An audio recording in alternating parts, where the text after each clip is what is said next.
selamat pagi, salam sehat untuk kita semuanya. Semoga kita semua dalam keadaan sehat walafiat.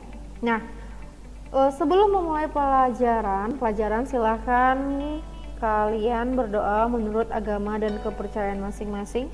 Berdoa dimulai.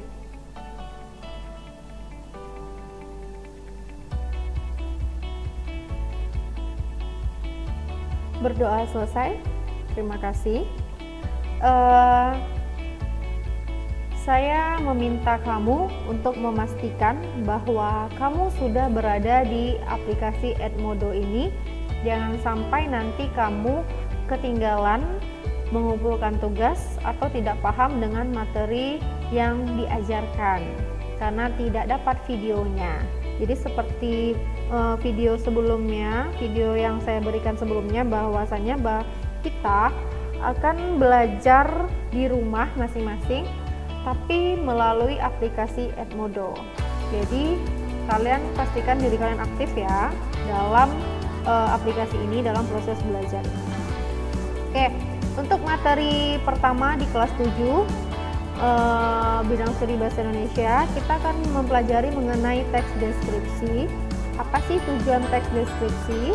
Nah, teks deskripsi itu tujuannya adalah supaya kamu memahami isi teks deskripsi, kemudian memahami struktur teks deskripsi.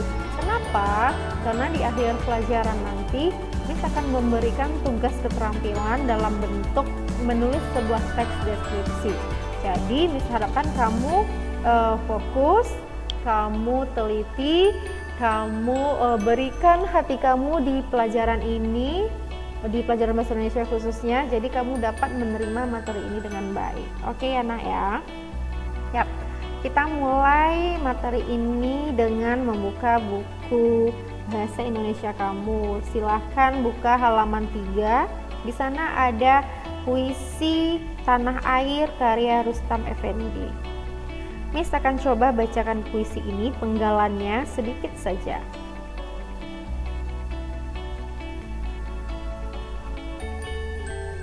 Tanah Air karya Rustam Effendi.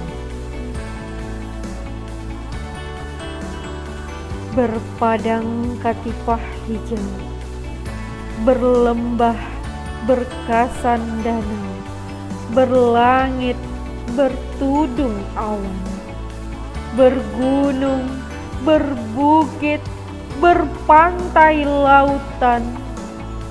Oh, tanah airku yang indah sangat.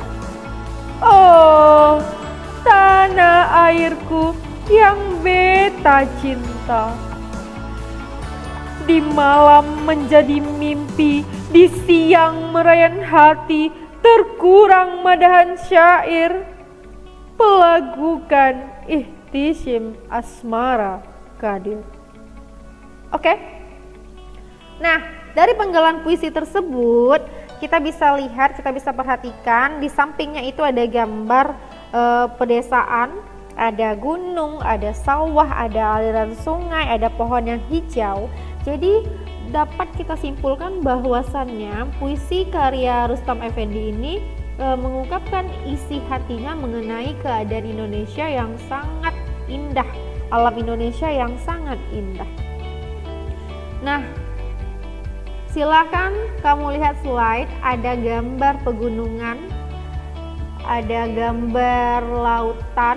Nah, ini adalah salah satu contoh gambar yang bisa kamu jadikan sebuah teks deskripsi. Nah, ini gambar lautnya paling dekat dengan kita, yaitu Pantai Padang. Silahkan kamu cek sendiri ke sana karena ini tempatnya sangat indah di pinggir kota, di dekat kota banget maksudnya. Bisa kamu lihat langsung keadaan laut di sana. Oke, kita coba masuk pada bagian materi teks deskripsi. Nah, dalam teks deskripsi ini kamu nanti akan mempelajari struktur teks, kemudian ciri kebahasan teks, dan terakhir menulis teks. Jadi mohon fokus ya anak-anak. Nah, silakan lihat di sini juga ada gambar keadaan pedesaan di Bali. Ada danau yang hijau, ada bukit yang hijau tinggi menjulang, dan ada bangunan Bali. Nah, ini sepertinya desa yang sangat indah, sangat asri, sangat adem. Kita seolah-olah berasa nyaman berada di sana ya.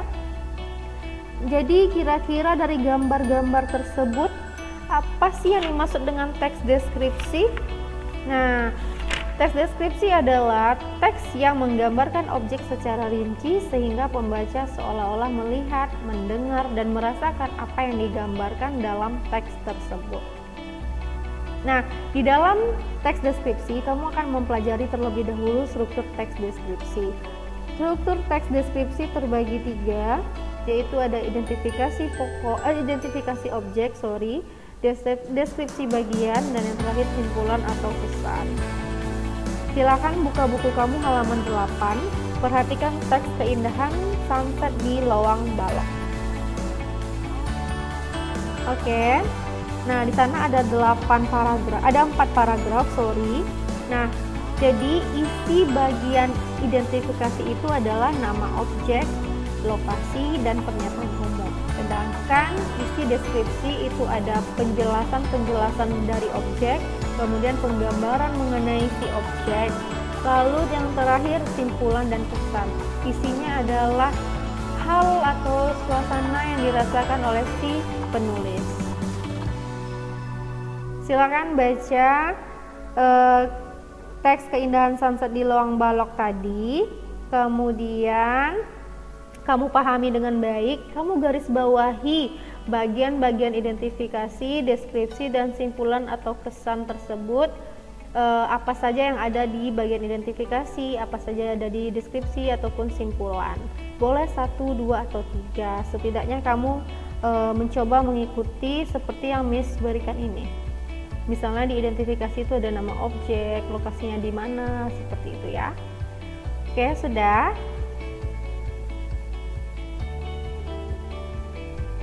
Oke, sudah ya. Sudah belum? Oke. Kita cek jawaban kamu ya, Nak ya. Nah, sama-sama kita cek. Jadi ternyata di bagian identifikasi itu ada sebuah objek, namanya adalah Lawang Balok. Dia terkenal dengan sunsetnya dan berada di Mataram. Itu adalah kata kuncinya. Kemudian yang kedua adalah bagian deskripsi. Di dalam bagian deskripsi ini adalah ada pemandangan istimewa, ada kolam raksasa di pinggir pantai, pondoknya tertata rapi, dan diakhiri dengan pengunjung dapat berwisata religi ke makam keramat. Mengapa dikatakan bahwa paragraf 2 dan 3 adalah bagian deskripsi? Karena setiap kalimatnya itu menyatakan penggambaran dari si objek, dari sekitar objek. Nah, seperti itu ya. Yang terakhir adalah bagian simpulan atau kesan. Di sini tertulis bahwa penulis itu dia merasa nyaman, merasa hangat di sana. Lalu dia merasa banyak sekali hidangan khas Mataram yang sangat rugi jika ia tidak mencicipinya satu persatu. Nah, itu kesan-kesannya ya. Bagaimana? Apakah ada yang sama dengan jawaban di slide kalian? Benar atau salah? Yang sudah mengerjakan Miss ucapkan terima kasih. Miss berikan tepuk tangan. Yang belum, Miss harapkan kamu lebih aktif lagi ya, Nak ya. Nah, sampai sini ada pertanyaan. Jika kamu bingung, kamu bisa langsung tanya sama Miss lewat Edmodo ataupun lewat WA ya. Video perkenalan diri Miss sebelumnya sudah Miss cantumkan nomor WA Miss. Terima kasih. Nah, nanti akan ada latihan. Latihannya dalam bentuk PDF. Oke, terima kasih. Sampai jumpa. Jangan lupa menggunakan pena ya, Nak ya.